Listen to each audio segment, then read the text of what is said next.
করতে পারছি না মহারাজ। আমার এ রাজ্যের মন্ত্রী হিসেবে খুব অপমানিত বোধ হচ্ছে। বেশি চুরি চামারি করলে অপমানিত বোধ হয় স্বাভাবিক। বললে হ্যাঁ আমি চোর? ওসব বাদ দাও তো, আগে বলো তোমার কি সত্যি বোধোদয় হয়েছে? বোধোদয় হলেই ভালো, কারণ চুরি যাওয়া মোহরের পরিমাণ তো ওদিকে আকাশ ছুঁই ছুঁই। এসব কি বলছেন মহারাজ? দেখো মন্ত্রী, বেশি ভণিত আমার ভালো লাগে না। যা বলার তা তাড়াতাড়ি বলুন মন্ত্রীমশাই। এ রাজ্যের একজন ভাঁড়ের বেতন মন্ত্রীর বেতনের প্রায় সমান সমান। তাদের দুজনের বেতনের ভেতরে ফারাক প্রায় নেই বললেই চলে। আমি তো ভাবছি ভাঁড়ের বেতন এই মাস থেকে মন্ত্রীর বেতনের থেকেও বেশ কিছুটা বাড়িয়ে দেবো। মহারাজ আমি বলতে বাধ্য হচ্ছি, আপনি কিন্তু একটু বেশি পক্ষপাতিত্ব করছেন। কোনো রাজ্যে এমনটা হয় না। মন্ত্রী মশাই রাগ করবেন না, আপনি একটু খোঁজ নিলে এটাও জানতে পারবেন যে অন্য রাজ্যের ভাঁড়ের বেতন আর মন্ত্রীর বেতনের ভিতরে কেন অত্যধিক ফারাক রয়েছে। এটা আবার খোঁজ নেওয়ার কি আছে? অন্য রাজ্যের রাজারা তো আর সবাই নির্দিষ্ট একজনের প্রতি পক্ষপাতিত্ব করেন না, তাই সেখানে সবাইকে তাদের পদ অনুযায়ী বেতন দেওয়া হয়। ভুল কথা। আসল সত্যিটা হলো আমার রাজ্যে মন্ত্রীর থেকেও একজন ভাঁড় বেশি কাজ করে, আর অন্য রাজ্যে তো আর সেটা হয় না। বরং আমাদের মহারাজকে এদিক থেকে ভালো বলতে হবে, কারণ উনি কাজের ভিত্তিতে বেতন দেন না। কি সর্বনাশ! যদি মহারাজ কাজের ভিত্তিতে বেতন দিতেন তাহলে মন্ত্রীমশাই ঘরে একদম শূন্য বেতনে যেতেন। মহারাজ আপনিও হাসছেন, কোথায় আমার অসুবিধাটা একটু বোঝার চেষ্টা করবেন।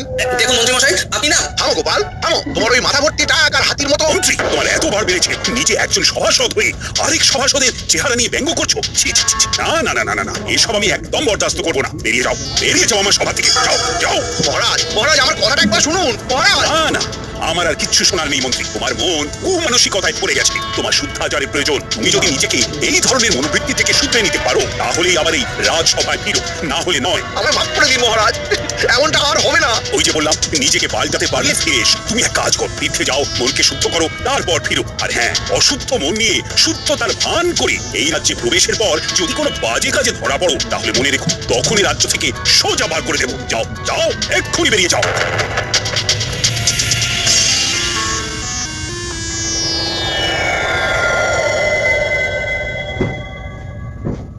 ঘটে ব্যাপারখানে কি?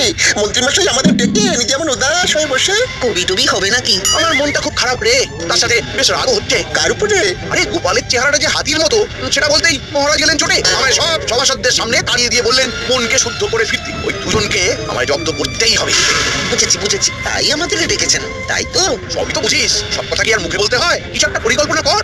আমাদের হাতটা গরম করে দিন, কাজ হয়ে যাবে। আমার এখন মাথা গরম আছে, তাই তোদের হাতের বদলে উড়ন আর বসন দিয়ে কান গরম করে দিতে পারি। সুতরাং এখন যা, আগে কাজের কাজটা কর। বেশ, তাহলে আসি। কাল পরে এই পরিকল্পনা করে আপনার বাড়ি যাচ্ছি। বেশ হয়েছে বেশ হয়েছে, মহারাজ মন্ত্রীকে বার করে দিয়েছেন। মানুষের চেহারা ভারী হতেই পারে, তা বলে এমন কথা কেউ বলে? মন্ত্রী মশাই বরাবর অন্য স্বভাবের লোক, বুঝলে? যাদের স্বভাব এমন হয় তারা বাজার চেষ্টা করলেও সহজে বদলায় না। এমনি চেষ্টাটাও সৎ হতে হয়, না হলে এরকমও মানুষ করে যে ভিতরে ভিতরে কোনো চেষ্টা করে না, এদিকে মুখে বলে চেষ্টা করেও কোনো লাভ হচ্ছে না। মানুষ চেষ্টা করলে সব পারে এমনি। তোমার সাথে মন্ত্রী মশাই এরকম করলে না আমার খুব খুব রাগ হয়। না, এর জন্য আমার কোনো আক্ষেপই নেই এমনি। আমি আমার রাজ্যকে ভালোবাসি তাই করি। তাছাড়া একজন রাজ্যবাসী হিসেবে এটা তো আমার কর্তব্য। সত্যি তোমার জন্য না আমার না খুব গর্ব হয় গো। আর আমারও তোমার জন্য। মন্ত্রীমশাই, ও মন্ত্রীমশাই, ওরা এসেছি, ওরা এসেছি। আয় আয় আয়, কিরে ফটা, তোর হাতে এটা কি? এটা একটা বহু দূরের রাজ্যের মানচিত্র। আপনাকে এইখানেই শুদ্ধাচারের জন্য যেতে হবে। বেটা কত ছাড়া, আমায় শুদ্ধাচারে কোথায় পাঠাবি তা ঠিক করার ভার তোদের দিয়েছি নাকি? আচ্ছা আচ্ছা, শুনুন মন্ত্রীমশাই শুনুন, এই মানচিত্র জায়গায় আপনাকে আসলে যেতে হবে না। আপনি বউঠানকে নিয়ে ওই নিজের শ্বশুর বাড়িতে চলে যান এবং ঠিক 7 দিন বাদে এই রাজ্যে আবার ফিরে আসুন। তারপর গায়ে সাদা চাদর এবং ধুতি পরে কপালে বেশ বড় সড়ো তিলক কেটে সবাই গিয়ে বলুন আপনি শুদ্ধ হয়ে এসেছেন। আপনার মনে আর কোনো জটিলতা নেই। হ্যাঁ, আমার যদি জিজ্ঞাসা করে কোথা থেকে গিয়ে শুদ্ধাচারী হয়ে এলাম, আর আমার এই মিথ্যে বলার সাথে এই মানচিত্রটাই বা কি সম্পর্ক? বলছি সব বলছি। শুনুন, মানচিত্রটায় যে রাজ্যটা আছে তার নাম পূর্ণি রাজ্য। সে রাজ্যের রাজা একজন পাগলা, তাই তার রাজ্যে যে যায় সে আর বেঁচে ফেরে না।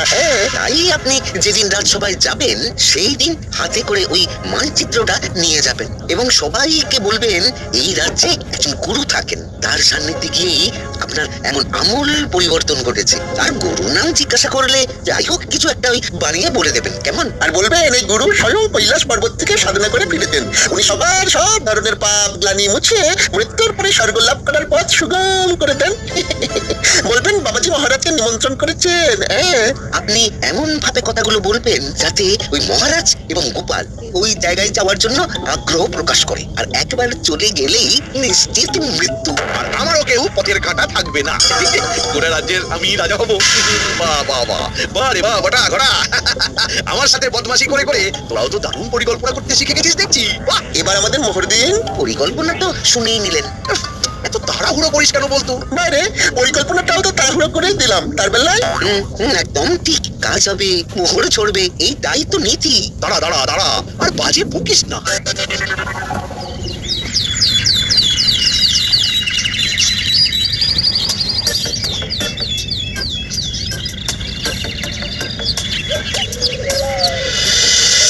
কি বলছো গোপাল? মন্ত্রী সত্যি সত্যি মন পরিশুদ্ধ করতে তীর্থে গেছে? আগে হ্যাঁ মহারাজ, নিজের চোখে দেখে এলাম। বাড়িতে তালা চলছে, আর পাড়া প্রতিবেশীদেরও নাকি বলে গেছে যে সে নিজেকে পরিশুদ্ধ করতে স্ত্রীকে নিয়ে 3 সাতেকের জন্য তীর্থে যাচ্ছে। বাবা, আমার এক কথাতেই যে মন্ত্রী এভাবে তীর্থে যাবে ভাবতেই পারছি না। যাকে এখন মন্ত্রীর সুমতি হলেই হলো, কি বলেন? যা বলেছো। আচ্ছা মহারাজ, আমি তাহলে আজ আসি। হ্যাঁ, বেশ বেশ বেশ। ও গোপাল, একটা কথা ছিল। বলুন মহারাজ। বলছি যে যতদিন না মন্ত্রী ফিরছে, তুমি কি আমার রাজ্যের নতুন মন্ত্রী হবে? ও বাবা, ক্ষমা করুন মহারাজ, আমি এই রাজ্যের ভাঁড় হিসেবেই ঠিক আছি। ওইসব ভারী ভারী পদে আমায় বসাবেন না মহারাজ। আমি জানতাম তুমি ঠিক এই উত্তরটাই দেবে। বেশ গোপাল, ঠিক আছে, তুমি এখন আসতে পারো।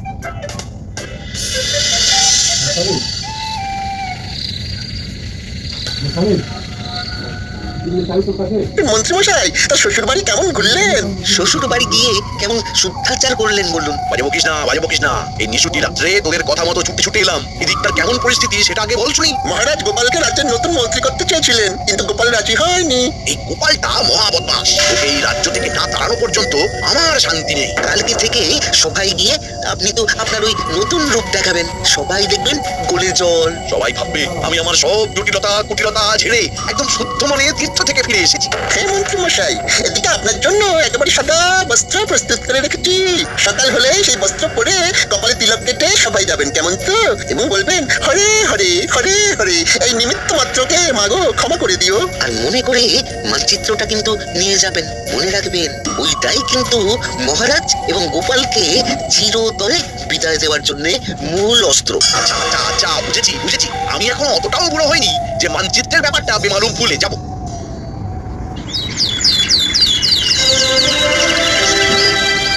তাহলে সবাই বলছো নতুন পদ্ধতিতে কাজ করতে কোনো রকম অসুবিধা হচ্ছে না, তাই তো? তোমরা এইভাবেই সবাই একে অপরের পাশে থেকে মন দিয়ে কাজ করে যাও। হ্যাঁ মহারাজ।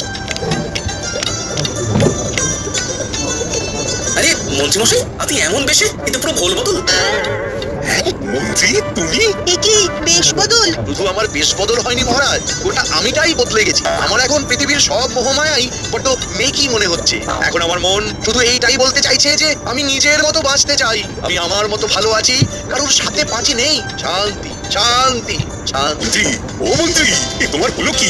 আমি যে তোমাকে চিনতেই পারছি না। এসব ব্যাটার চাল কিনা কে জানে। মহারাজ, আমি আপনার কাছে কৃতজ্ঞ।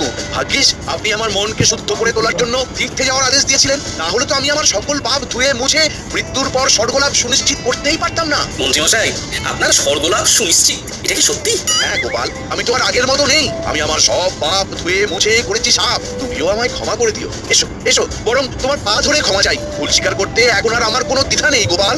কে তোমায় শুদ্ধ হতে সাহায্য করলো শুনি? আর তুমি কোথায় বা তীর্থ করতে গেছিলে? এই দেখুন এই মানচিত্রটা, এই যে এই গোল মতো জায়গাটা দেখছেন, এটা হলো পুণ্যি রাজ্য। আমাদের রাজ্য থেকে প্রায় 150 ক্রোশ দূরে এখানে ধুনি বাবার আশ্রম আছে। উনি স্বয়ং কৈলাস পর্বত থেকে সাধনা করে ফিরেছেন। এই বাবার কাছে গেলে উনি এমন এক জল দেন যা দিয়ে স্নান করলে সবার পাপ মুছে গিয়ে স্বর্গলাভের পথ সুগম হয়ে যায়। এছাড়া ধুনি বাবাই বোঝান আসল জীবনের অর্থ কি, মায়া মোহ কাটিয়ে কিভাবে সাদা সিরে জটিলতা কুটিলতাবিহীন জীবনযাপন করা যায়। হরে হরে। মাগো, অপরাধ না নিয়ে ক্ষমা করে দিও মোরে। আর হ্যাঁ মহারাজ, উনি আপনাকেও কিন্তু সেখানে অনেকবার করে যাওয়ার জন্য আমন্ত্রণ জানিয়েছে। আমিও নিজের জীবনে অজান্তে কতই না পাপ করে ফেলেছি। তাই সেই সব পাপের বোঝা ছেড়ে ফেলে আমিও আমার মৃত্যুর পর স্বর্গলাভ সুনিশ্চিত করতে চাই। মন্ত্রী, আমি ধনী বাবার আশ্রমে গিয়ে জীবনের আসল অর্থ বুঝতে চাই। আমি ওনার নিমন্ত্রণ রক্ষা করতে চাই। মহারাজ, এত তাড়াতাড়ি কোনো সিদ্ধান্ত নেবেন না। আমার মনে হয় যে আর নিজের চোখে দেখছো তো মন্ত্রীর কি আমূল পরিবর্তন ঘটেছে। এরপরে আমি আর ধনী বাবার কাছে না গিয়ে থাকতে পারি, বরং তোমারও আমার সাথে যাওয়া উচিত। আগে মহারাজ, আমি আচ্ছা বেশ, আমিও যাবো। মহারাজ, না না না, দেখো সবাই মিলে এক্ষুনি গেলে হবে না। আগে আমি আর গোপাল ঘুরে আসি, তারপর তোমরা দলে দলে যেও। একদম ঠিক। তাহলে মহারাজ কবে রওনা দেবেন? হ্যাঁ, কাল একদম ভোরে রওনা দিতে চাই, বেশি দেরি করে তো লাভ নেই। আচ্ছা মন্ত্রী, আমি যেহেতু কদিন থাকছি না, তাই তুমি একটু কষ্ট করে রাজ্যটা সামাল দিও, কেমন? মহারাজ, আমায় আবার এসবের মধ্যে কেন জড়াচ্ছেন? রাজ্যপাঠ আমি যে দিয়েছি ছেড়ে।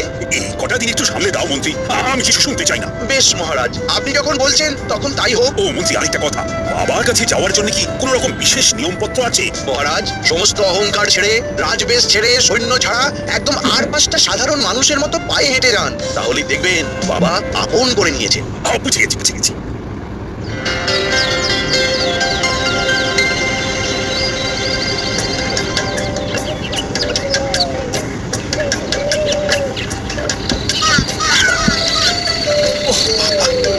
বাবা গো, মা গো, আর কতটা পথ গোপাল, হাঁটতে হাঁটতে পা ভুলে গেল তো।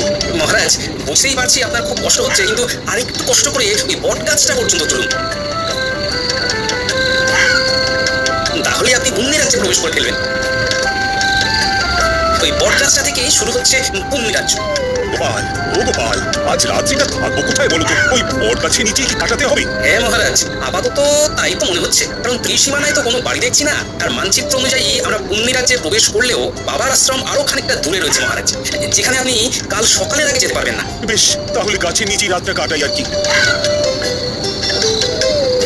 পুণ্যি রাজ্যে এসে পুণ্য করতে একটু কষ্ট তো সইতেই হবে। একদম চিন্তা করবেন না মহারাজ, আপনি নিশ্চিন্তে ঘুমান, আমি জেগে আছি।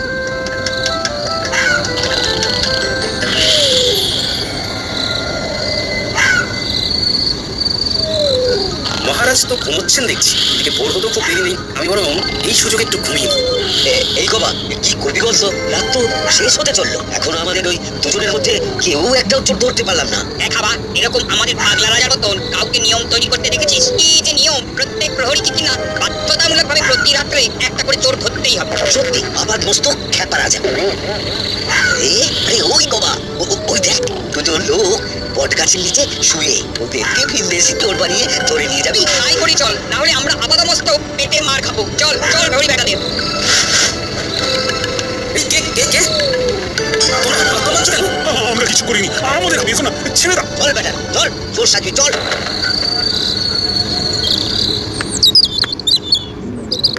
আমাদের তোমরা ছেড়ে দাও, আমরা চোর নই। আরে জানি জানি, সে তখন থেকে এক কথা বলে কানটা ছাড়া পাড়া করে দিল। আহা, জানোই যখন চোর নই তখন ধরে রেখেছো কেন? এই আটটা আমরা নিয়ে তো ভীষণ মুশকিল হলো, ঠিকঠাক করে কথাও বোঝে না। এই, আমার সাথে ঠিক করে কথা বলো, আমি তোমাদের মহারাজকে বলে দেবো যে তোমরা জানো যে আমরা চোর নই, তবু ধরে এনেছো। বলেও কিছু লাভ হবে না বুড়ো, আমাদের রাজা কারোর কথাই শোনেন না। একবার কারোকে ভরে দিলে তার একটাই শাস্তি হয়, আর তা হলো ইদারায় ছুঁড়ে ফেলে দেওয়া, বুঝলে? কি সর্বনাশ, এ কি নির্মম শাস্তি! শীঘ্রই শীঘ্রই আমাদের বের করো। তোমরা জানো না আমি কে? আমি হলাম। মহারাজ থামুন থামুন, এক্ষুনি পরিচয় দেবেন না। গোপাল, কি বলছো? এক্ষুনি না পরিচয় দিলে মেরে ফেলবে আমাদের। ভয় পাবেন না, আমি আছি, ইতিমধ্যেই কুম্ভি এঁটে ফেলেছি, সময় মতো সব বলে দেবো। কই বই আমার ভিনদেশি চোরেরা সব কই? এই যে রাজন, এই যে একদম গাড়ির ভিতরে। বাবা বাবা বাবা বাবা আমাদের পুরোহিতকে ডাক দাও, শাস্ত্র পাঠক, তারপর সব ব্যবস্থা হয়ে গেলে এদেরকে ইন্দ্রার সামনে ফেলার জন্য নিয়ে দাও, আমি মজা দেখবো। গোপাল, তুমি সব শুনলে তো? হয়নি, আমি আছি মহারাজ। তাহলে সব প্রস্তুত তো? হ্যাঁ, এই এই তুমি তুমি ওদিকে ওনার কাছে যাচ্ছ কেন? আমাকে ঠাকুরের নাম শোনাতে মরতে চাচ্ছি তো, তাই। মহারাজ, আপনি এবারে আমার সাথে মারপিট শুরু করবেন। ওরা যদি জানতে চাই কেন মারপিট করছি, তাহলে বলবেন আমরা পেশায় জ্যোতিষী। আমরা বর্ণনা করে দেখেছি যে আজ দুজনের ভিতরে যেজন আগে ইদারায় ঝাঁপ দিয়ে মরবে সে স্বর্গবাসী হবে এবং পুণ্য লাভ করবে। বেশ বেশ, মুক্ত করে দাও দুজনকে, মুক্ত করে দাও। আমি আগে ইদারায় ছাপ দেবো। না, আমি। তবে রে বেটা, দেখ কেমন মারি তোকে। আয়, আয়, আমিও মজা দেখাচ্ছি। দেখি, তোমরা থামো, তোমরা থামো, তোমরা থামো, তোমরা কারা শুনি? হ্যাঁ, এভাবে মারপিট করছো কেন? আমরা জ্যোতিষী, গণনায় দেখেছি যে আজকে ইদারায় ঝাঁপ দিয়ে আগে যে মরবে সে পুণ্য লাভ করবে এবং স্বর্গবাসী হবে। কি তোমরা চোর নও? আর যে ছাপ দেবে সে স্বর্গবাসী হবে, পুণ্য লাভ করবে। হ্যাঁ, তাহলে তোমরা আর গল্প করে থামাবে কেন? আমি ছাপ দিচ্ছি, আমার পুণ্য লাভ হবে, স্বর্গবাস হবে। দুটো ডিবে হইতে যাচ্ছে। এই 1 2 3। রাজন, বাঁচলাম। আমরা আমরা এখন কি করবো?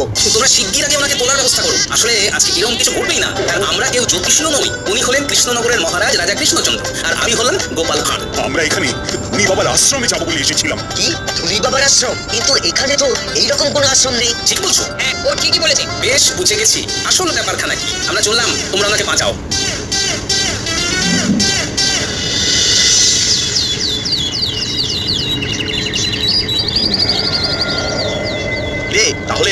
বেঁধে দুজনেই পটকে গেছে বল। পাগলারা তো কাউকে আস্ত রাখে না, সবাইকে চোর অপবাদে ইনারা ফেলে মারে। সব এখন ছাড়তো। এইদিকে ওই দুদিনের ভিতরেই মন্ত্রী মশাইয়ের চুরি করা মোহরের সংখ্যা দেখো 9 করে 700টা। কি কাণ্ড দেখেছো? সব বেটা মন্ত্রীর ভরংবাজি। চলুন এবার ভিতরে যাই। এই বেটা মন্ত্রী, ষড়যন্ত্রী, এসব তোমার বদমাইশি। চলুন মন্ত্রী মশাই, এবারে আপনাকে এই দাঁড়ায় ফেলবো। ভূত ভূত ভূত ভূত। ঘটা পালা। আমরা ভূত নই। চলো মন্ত্রী, চলো এবার। আমায় ছেড়ে দিন। ও বাবা গো, ও মা গো, কি আছো গো, বাঁচাও।